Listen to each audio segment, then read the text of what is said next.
The temptation and fall of man. Now the serpent was more cunning than any beast of the field which the Lord had made, and he said to the woman, Has God indeed said, You shall not eat of every tree of the garden? And the woman said to the serpent, We may eat the fruit of the trees of the garden, but of the fruit of the tree which is in the midst of the garden, God has said, You shall not eat it, nor shall you touch it, lest you die. Then the serpent said to the woman, You will not surely die, for God knows that in the day you eat of it, your eyes will be opened, and you will be like God, knowing good and evil.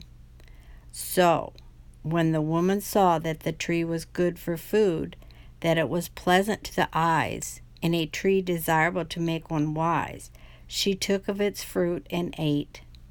She also gave to her husband with her, and he ate.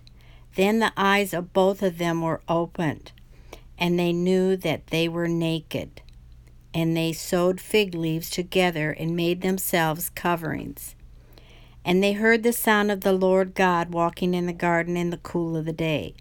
And Adam and his wife hid themselves from the presence of the Lord God among the trees of the garden. Then the Lord God called to Adam and said to him, Where are you? So he said, I heard your voice in the garden, and I was afraid because I was naked, and I hid myself. And he said, Who told you that you were naked? Have you eaten from the tree of which I commanded you that you should not eat? Then the man said, The woman whom you gave to be with me, she gave me of the tree, and I ate. And the Lord God said to the woman, What is this you have done? The woman said, The serpent deceived me, and I ate.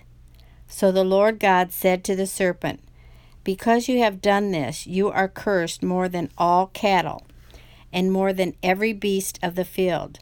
On your belly you shall go, and you shall eat dust all the days of your life. And I will put enmity between you and the woman, and between your seed and her seed. He shall bruise your head, and you shall bruise his heel. To the woman he said, I will greatly multiply your sorrow and your conception. In the pain you shall bring forth children. Your desire shall be for your husband, and he shall rule over you. Then to Adam he said, Because you have heeded the voice of your wife, and have eaten from the tree of which I commanded you, saying, You shall not eat of it. Cursed is the ground for your sake, and toil you shall eat of it all the days of your life, both thorns and thistles it shall bring forth for you, and you shall eat the herb of the field. In the sweat of your face you shall eat bread, till you return to the ground, for out of it you were taken.